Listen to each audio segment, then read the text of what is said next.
और वो दुल्हन के भारी भरकम लहंगे और गहने पहने ही वही बेड पर अपने घुटनों को अपने सीने तक लाकर अपने शरीर को सिकोड़ कर सो जाती है। अयांश फ्रेश होकर वापस कमरे में आता है। तब तक एकांशी सो चुकी होती है, जिसे एक नजर देख अयांश के दिल में बेहिसाब नफरत भर जाती है और वो अपने असिस्टेंट राघव को कॉल कर कार के साथ बाहर इंतजार करने को कहता है और खुद नाइट सूट में ही बाहर निकल जाता है। कुछ देर इंतजार करने के बाद आदित्य मेंशन के बाहर एक कार रुकती है और अयांश कार में बैठ जाता है। सर, कहाँ चलना है? क्या आप आज रात मिसेज आदित्य के साथ नहीं रुकेंगे? राघव अपने सिर को घुमाकर अयांश से पूछता है। राघव का सवाल सुन अयांश सिर उठाकर राघव की ओर घूरता है और हल्के गुस्से भरी आवाज के साथ कहता है, जुहू गार्डन के मेंशन चलो। लेकिन सर, मिसेज आदित्य। राघव अभी इतना ही बोला होता है कि अयांश कहता है, अपने काम से काम रखो। जी सर, कहते हुए राघव कार स्टार्ट कर देता है और बिना कोई सवाल किए गाड़ी चलाने लगता है। जल्द ही कार जुहू गार्डन के सामने रुकती है और अयांश कार से उतरकर एक आलीशान से बंगले के सामने खड़ा हो जाता है।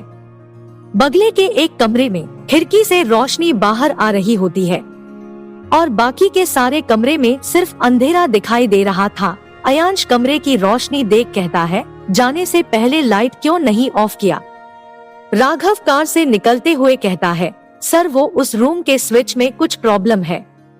छूने पर करंट लग रहा है। मैंने बंद करने की कोशिश की थी, लेकिन करंट की वजह से मैंने उसे दोबारा नहीं छुआ। आप भी मत छूना, कल मैं इलेक्ट्रीशियन को बुलाकर ठीक करा दूंगा। अयांश राघव की ओर गुस्से से घूरते हुए कहता है, अब तक ठीक हो जाना चाहिए था। खैर, कल सुबह उस लड़की को यहाँ शिफ्ट करने में हेल्प कर देना। मैं दोबारा वहाँ नहीं जाऊंगा। और हाँ, सोशल मीडिया पर मेरे और उस लड़की की शादी की जितनी तस्वीरें पोस्ट हुई है, सब कल तक हट जाने चाहिए। कहते हुए अयांश उस बड़े से बंगले की ओर बढ़ जाता है और बंगले का दरवाजा खोल उसके अंदर चला जाता है। उस लड़की क्या लगा रखा है? मेरी बीवी भी तो कह सकते थे ना, या मिसेज आदित्य ही कह लेते। कहते हुए राघव कार में बैठ जाता है और पार्किंग एरिया की ओर बढ़कर कार पार्क कर पास में ही एक घर में चला जाता है। इधर एकांशी की आंख कुछ ही देर की नींद के बाद खुल जाती है और वो उठकर बैठ कमरे में चारों ओर देखती है। उसे अयांश नहीं दिखता। तब वो धीरे धीरे बिना कोई आवाज किए बिस्तर से उतरती है और दबे पांव चलते हुए वॉशरूम की तरफ बढ़कर दरवाजा खोलती है। वहाँ भी अयांश को ना पाकर एकांशी एक गहरी सांस भरती है और अपने लहंगे को अपने हाथों से उठाकर चलते हुए खिड़की के करीब खड़ी हो जाती है।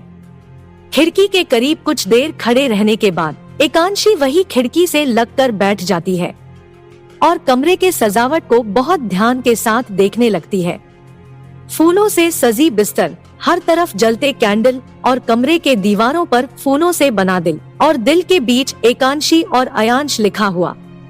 देखते हुए एकांशी सोचने लगती है, मेरे ख्वाब का सारा हिस्सा यहाँ मौजूद है, बस एक को छोड़कर। एकांशी रोते हुए कहती है, 12 साल की उम्र से ही जिस शादी का मैंने ख्वाब देखा वो टूट गया, टूट के बिखर गया। सोचते हुए ही एकांशी के आंखों से बेतरतीब तरीके से आंसू बहने लगते हैं और वो वही फर्श पर बैठे दीवार से सिर टिकाए रोती रहती है।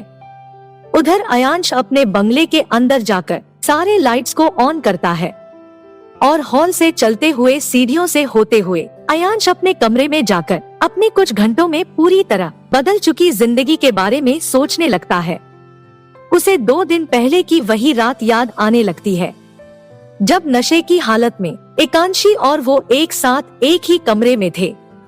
याद करते ही अयांश अपनी भवों को तान देता है और हथेलियों की मुट्ठी बना लेता है। उसके आंखों में गुस्सा और नफरत उभर आती है, जिससे वो उठकर टहलने लगता है, लेकिन फिर भी अपने गुस्से पर नियंत्रण नहीं रख पाता और अपने मुट्ठी से पास में पड़े टेबल पर जोर से मार देता है, जिससे टेबल पर लगा शीशा टूटकर नीचे बिखर जाता है और अयांश के मुट्ठी से खून आने लगता है। सुबह एकांशी की आंख मायरा की आवाज से खुलती है, भाभी, आप यहाँ नीचे क्यों सो रहे हो? और भाई कहाँ है? क्या वो आपके साथ नहीं थे रात में? मायरा का सवाल सुन एकांशी एक नजर बिस्तर की ओर देखती है और उसके आंखों के आगे अयांश का बेरुखापन तैर जाता है, जिससे उसकी आंखों में आंसू की बूंदें जमा हो जाते हैं, जिसे एकांशी मायरा से छुपाते हुए पोंछ लेती है और मायरा से दबी आवाज में कहती है, मुझे नहीं पता कि वो कहाँ है, मैं कल रात सो। तभी एकांशी की बात का कटाक्ष करते हुए मायरा एक तेज आवाज के साथ कहती है, आपको नहीं पता कि आपका पति कहाँ है? पहली रात को ही वो आपके साथ नहीं थे। मायरा को खुद पर चिल्लाते देख एकांशी के आंखों में आंसू आ जाते हैं और एक एक कर आंखों से उसके गालों पर लुढ़कने लगते हैं, जिसे देख मायरा जल्दी से एकांशी को पकड़ती है और चुप कराते हुए कहती है, भाभी, मैं आप पर चिल्ला नहीं रही थी, मैं तो बस आपको बता रही थी कि अगर आपकी सास होती और उनको पता चलता तो वो ऐसे रिएक्ट करती। मैं तो मजाक कर रही थी, आप तो रोने लगी। ओह, मैं यहाँ आपको कुछ देने आई थी। कहते हुए मायरा एकांशी से दूर बिस्तर तक जाती है और वहाँ से एक बैग को उठाकर एकांशी की ओर बढ़ाते हुए कहती है, जल्दी से शावर लेकर इसे पहन लीजिए और प्लीज 10 मिनट में नीचे आ जाइएगा। मेरी मॉम थोड़ी टाइम की पंक्चुअल है, उन्हें देरी से आने वाले लोग पसंद नहीं है। अच्छा, मैं चलती हूँ, आप जल्दी आ जाना। और हाँ, भाई के बारे में परेशान मत होना, मुझे पता है वो जुहू गार्डन के मेंशन चले गए होंगे, भाई वही रहते हैं।